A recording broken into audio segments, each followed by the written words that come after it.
What is up, everybody? This is T.1, and it's Halloween.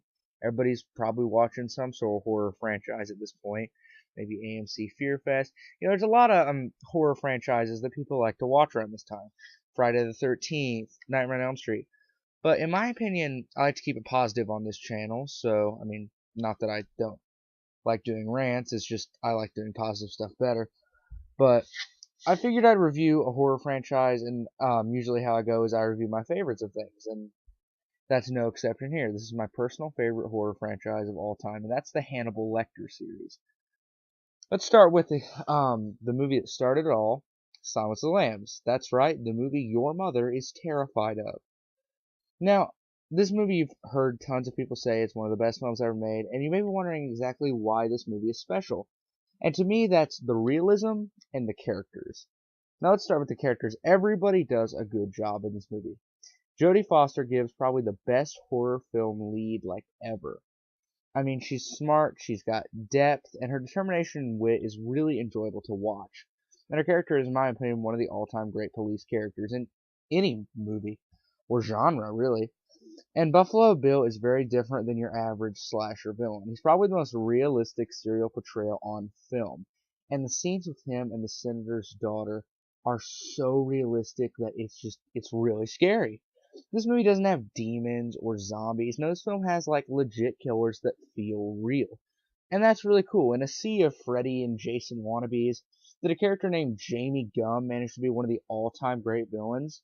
And I think, that really speaks to the talent of both Ted Levine, the actor, and the director of this film, Jonathan LeMay. Now, in my opinion, this is just personal preference, I think that real horror comes from little nuances, not big CGI monsters or tons of gore, which is why crap like The Purge and Paranormal Activity have never really been my thing. I guess The Purge really isn't anyone's thing because nobody likes that piece of shit. But, none of those films will ever reach the greatness that is Silence of the Lambs. And to me, the scariest Buffalo Bill scene is when Clarice finds out who he is and points a gun at him, and he just kind of shrugs it off. Now, many of you might find that, I don't know, maybe a little morbidly funny that that's his reaction, but I actually think that's pretty scary because even with a gun aimed at him, he just shows no fear. It's like he knows he'll win. Spoiler alert, though, he doesn't. It's kind of got one of those typical Hollywood endings, which is fine, if it's done well. And in here, it really is done well. Ted Levine actually is really, really good as Buffalo Bill, or Jamie Gumb, whichever you want to call him. And, he's got a lot of really memorable scenes. I already mentioned the whole gun scene, but there's the dance scene where he's like dressed up in the woman's skin. That's really scary, but yeah, that scene's kind of morbidly funny in my opinion. Or the night vision goggle scene is intense as fuck. He still gives me like the heebie-jeebies every time I see him. I'm actually surprised he hasn't ended up on more best villains lists because he's definitely up there in my opinion. But let's get to the one you all want me to talk about. Anthony Hopkins as Hannibal Lecter, without a doubt the best horror villain performance ever. Damn, man.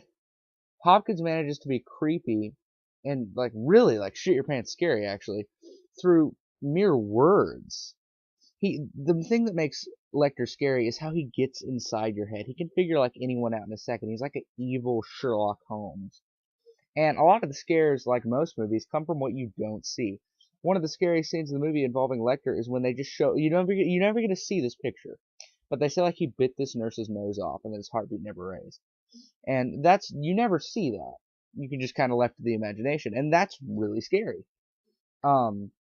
And it's not that Lecter never does anything. He's just most of the time when he's scarier to me when he's not like, brutally beating people to death. He's scarier to me when he's just figuring out people. But there are scenes where he in the end he does escape, and he like uses one of the cops' faces as a mask, and that's kind of over the top. That's one of the. This movie it's really really good, but it's not perfect. There are a couple minor things that hold it back, and the kind of over the top gore in some scenes. That's one of them. The ending, while it does have the sort of Hollywood ending for Clarice and most of the good guys, it does have kind of an ominous tone with Hannibal Lecter at the end. When you see him in some buttfuck nowhere country, I think that's actually no, I think it's Italy, but he looks like he's right next to Newman from fucking Jurassic Park. You remember the scene where Newman's like, I don't know, he's in like Costa Rica or something. He looks like he's in that same area, so I always thought that was kind of funny. Um, every time Anthony Hopkins wears that like mask, that just gives me chills. The sort of face mask he got on. I don't know, like I'd put that way above, Jason's mask or Freddy's glove. That mask is fucking scary. This is without a doubt one of the best horror films of all time. Uh, Anthony Hopkins and Jodie Foster actually both got Academy Awards, and they deserved it. It manages to both be smart and scary, and that's really hard to pull off. I'm going to give it a 9.7 out of 10. Stick around for me reviewing the rest of the franchise. So, T Quentin 1, signing out.